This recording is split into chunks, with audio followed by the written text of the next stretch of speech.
guys, how are you today? This is Z Berman with Tip of the Week, and today we're going to talk about adding a parameter to a schedule. So what do I mean by that? It means that if you want to add an addition field like you see here, how do you do that? So just before I get on, guys, if you like this video, please like, share, and subscribe. Okay, so let's get on to it. So we're here in our project fragrance store, and I have here my plan, and I have here an item schedule and a furniture schedule. And what I want to show you today is actually a lot of times most businesses that are in retail businesses, they have what's called a tracking system. Usually it's kind of defined by a barcode. So what I want to do here today is to see maybe Revit can help us and give us this field that basically gives us the barcode field that we can actually identify the items that we have in the store. And it's also good for merchandising, and it can be for lots of reasons to use this data. So this field is really important. So what I want to show you today, that if we can't find it in natively in the fields, how can we add that parameter? Okay, so let's get on to it. So in my item schedules, I have here, as you see, I have here a family and type. These are the items. I have a model number, I have the manufacturer, and I have, of course, the count. Let me see here. If I go into the schedule, I'm going to go in here,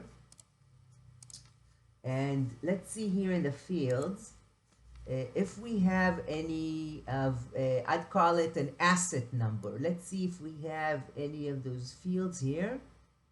No, I don't see we have anything. So what that means here, that we have to add it. So how do we do that?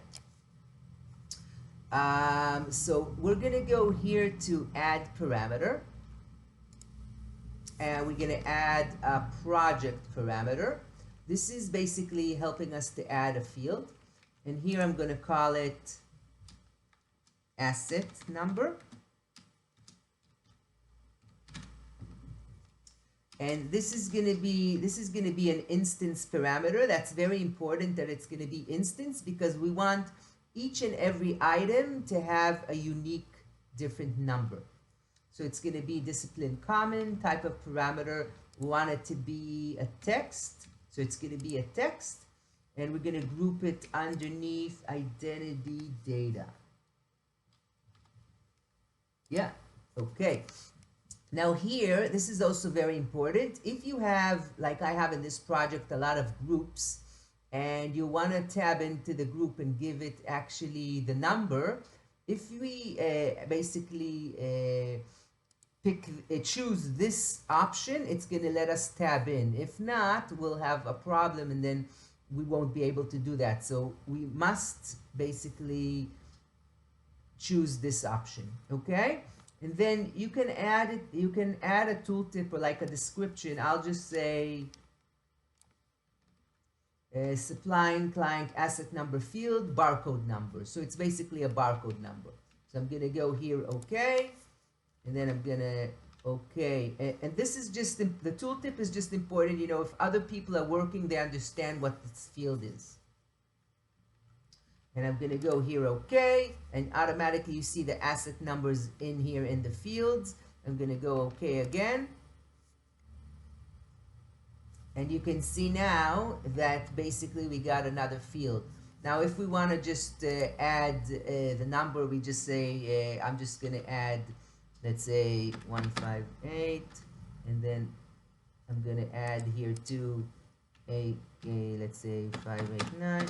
Okay, and you see, this is basically, you need to add them. You need to add them one by one. There's no other way to do it, but that's a way you can add basically another parameter to your schedule. And this was a project parameter.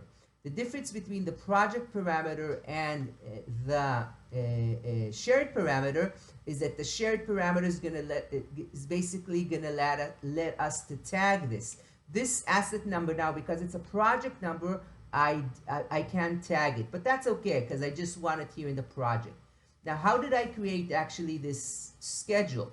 So what I did is I basically, all the items that I have here, and I can show you, you can see, it's a long list. All these items are basically, they have a model number, they have a manufacturer, but what I did is here I'll show you.